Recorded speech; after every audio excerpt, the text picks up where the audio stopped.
CBI ने केजरीवाल को गिरफ्तार कर लिया है। शराब घोटाला मामले में अरविंद केजरीवाल की मुश्किलें कम होने का नाम नहीं ले रही हैं। सीबीआई ने केजरीवाल को कोर्ट से ही गिरफ्तार किया। शराब नीति मामले में सीबीआई ने 17 अगस्त 2022 में ये मामला दर्ज किया था, जिसके बाद कई दौर की पूछताछ हुई। 15 और आरोपियों और कुछ अज्ञात लोगों के खिलाफ केस दर्ज किया गया था। इस एफआईआर में आरोपी नंबर 1 दिल्ली के पूर्व डिप्टी सीएम मनीष सिसोदिया थे। हालांकि एफआईआर में आरोपी के तौर पर अरविंद केजरीवाल का नाम नहीं था, लेकिन उसके बाद लगातार पूछताछ का दौर चला। हम देख रहे हैं पिछले 2 दिन लगातार तिहाड़ जेल में जाकर सीबीआई की टीम उनसे पूछताछ करती रही। आज राउज एवेन्यू कोर्ट में उन्हें पेश किया गया और कोर्ट से ही सीबीआई ने अब उन्हें गिरफ्तार कर लिया है। अरविंद केजरीवाल और आम आदमी पार्टी खुद ही इतने बड़े बड़े आरोपों में घिरी हुई है, वो क्या आरोप लगाएगी? न जाने कितने अपराध और पाप किए हैं अरविंद केजरीवाल ने। सीबीआई का केस कोई नया नहीं है, ऑलरेडी पहले से है। और आपको बताऊं, ये जो सीबीआई का केस है, ये कांग्रेस ने किया है। कांग्रेस के द्वारा किया हुआ ये केस है, इसलिए वो कृपया बीजेपी पर कुछ भड़ास न निकालें, कांग्रेस से बात करें। और रही बात, अभी उनके ऊपर एनआईए का भी केस है, आतंकवादियों से पैसा लेने का। तो जो व्यक्ति इतना आकंठ डूबा हो भ्रष्टाचार में, उसके साथ जो कानूनी कार्रवाई है वो होनी चाहिए। आम आदमी पार्टी के चिल्लाने से कोई फर्क नहीं पड़ता। मुकेश सिंह सेंगर हमारे सहयोगी ज्यादा जानकारी देंगे। मुकेश, क्या प्रोसीडिंग रही कोर्ट में और क्या दलीलें दी गई सीबीआई की ओर से? देखिए, अरविंद केजरीवाल को लेकर दिल्ली की राउज एवेन्यू कोर्ट ने प्रोडक्शन वारंट जारी किया था और उसी प्रोडक्शन वारंट पर जो दिल्ली पुलिस है वो अरविंद केजरीवाल को आज सुबह करीब 9:30 बजे राउज एवेन्यू कोर्ट लेकर पहुंची थी। कोर्ट में उनकी पेशी हुई और पेशी के बाद ये तय हुआ कि सुनवाई सुबह 10:30 बजे शुरू होगी। इसके बाद सुबह 10:30 बजे सुनवाई शुरू हुई और सीबीआई ने कोर्ट में कहा कि उनको अरविंद केजरीवाल की कस्टोडियल इंटेरोगेशन यानी कि हिरासत में लेकर पूछताछ करने की ज़रूरत है। और इसके लिए अगर कोई एजेंसी किसी की कस्टोडियल इंटेरोगेशन करती है तो उसको लेकर पहले एजेंसी को, आरोपी को औपचारिक तौर पर अरेस्ट करना होता है। तो इसके बाद कोर्ट में ही अरविंद केजरीवाल को सीबीआई ने अरेस्ट कर लिया और अरेस्ट करने के बाद दोबारा से कोर्ट में पेश किया और कोर्ट में कहा कि अरविंद केजरीवाल को गिरफ्तार कर लिया गया है।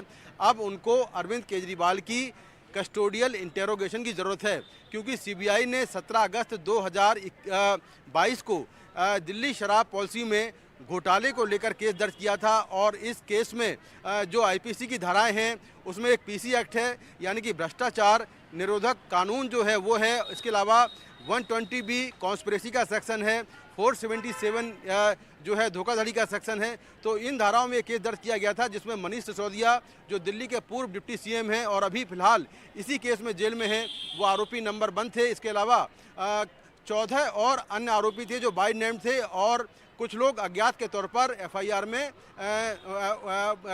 उनको लाया गया था। लेकिन अरविंद केजरीवाल तब इस केस में आरोपी नहीं थे। हालांकि 16 अप्रैल 2023 को अरविंद केजरीवाल से सीबीआई ने कई घंटे तक पूछताछ की थी। उस दौरान उनसे 56 सवाल पूछे गए थे। अब कोर्ट में अरविंद केजरीवाल को पेश करने के बाद, अरेस्टिंग के पेश करने के बाद कोर्ट में अरविंद केजरीवाल को लेकर जो सीबीआई जो कस्टोडियल इंटेरोगेशन यानी कि जो ग्राउंड्स रिमांड के लिए जो ग्राउंड्स हैं वो सारे ग्राउंड्स सीबीआई बारी बारी से कोर्ट में बता रही है। सीबीआई का कहना यह है कि जो साउथ की लिकर लॉबी है जिसमें के कविता है, राघव मुकुंदा रेड्डी हैं, उनके कहने पर दिल्ली की शराब पॉलिसी में बदलाव किए गए।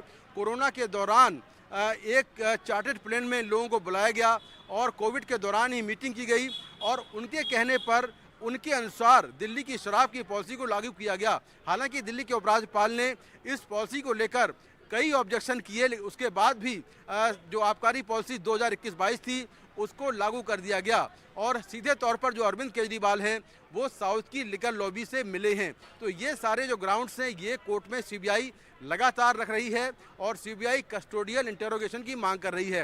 हालांकि जो अरविंद केजरीवाल के वकील हैं वो बार बार इसका विरोध कर रहे हैं। उनका कहना यह है कि सारे दस्तावेज जो एजेंसी है सीबीआई उसको दे दिए गए हैं और अगर इनको कस्टोडियल इंटेरोगेशन करनी थी तो इनको पहले नोटिस सर्व करना था।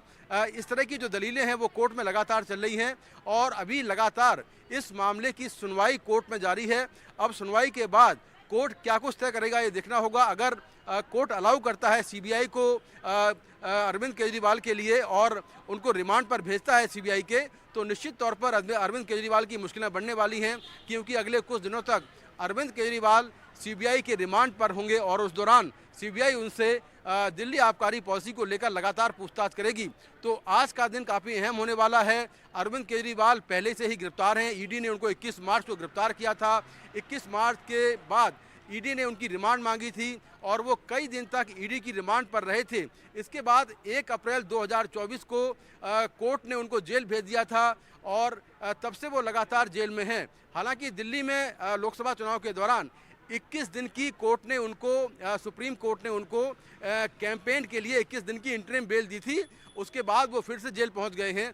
तो सीबीआई ने बीते सोमवार और मंगलवार को जेल जाकर उनसे आबकारी पॉलिसी मामले में पूछताछ की और आज कोर्ट में पेशी के बाद उनको आधिकारिक तौर पर कोर्ट में ही अरेस्ट कर लिया गया है और अब सीबीआई उनकी रिमांड की मांग कर रही है और रिमांड के ग्राउंड्स हैं वो भी कोर्ट में लगातार बता रही है।